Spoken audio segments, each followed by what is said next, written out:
मोठ्या संख्येने इथे वैष्णवांचा मेळा जमलेला आहे आणि आता इथे संत तुकाराम महाराजांच्या पालखीचं दुसरं गोल रिंगण हे पार पडणार आहे।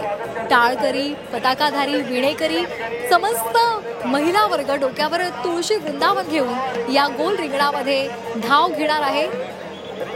ही संपूर्ण दृश्य पाहण्यासाठी, या संपूर्ण सोहळ्याची अनुभूती घेण्यासाठी मोठ्या संख्येनं भाविक आणि विठ्ठल भक्त या रिंगण सोहळ्याच्या ठिकाणी येत असतात। आता सध्या या रिंगण सोहळ्याची तयारी सुरू आहे, यासाठी मोठ्या संख्येने वारकरी दाखल झालेले आहेत। तर दुसरीकडे आपण पाहतोय महिला वेगवेगळे खेळ सुद्धा आपल्याला खेळताना दिसत आहेत। यामध्ये पोलीस सुद्धा आहेत, पोलीस बंदोबस्त ठेवण्यात आलेला आहे आणि त्याचबरोबर इतर सुद्धा सोयी सुविधा इथे ठेवण्यात आलेल्या आहे।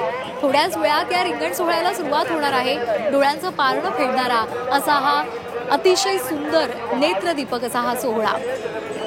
मजल दरमजल करत ही मंडळी आपल्या ठिकाणाहून पंढरीच्या दिशेने मार्गस्थ झालेली असतात आणि त्या वेळामध्ये अनेकदा रिंगणाचा सोहळा तिथे होत असतो। त्याचबरोबर वेगवेगळे खेळ खेळत, भजन कीर्तन करत, हरिनाम घेत ही मंडळी पंढरीच्या दिशेने मार्गस्थ होत असतात।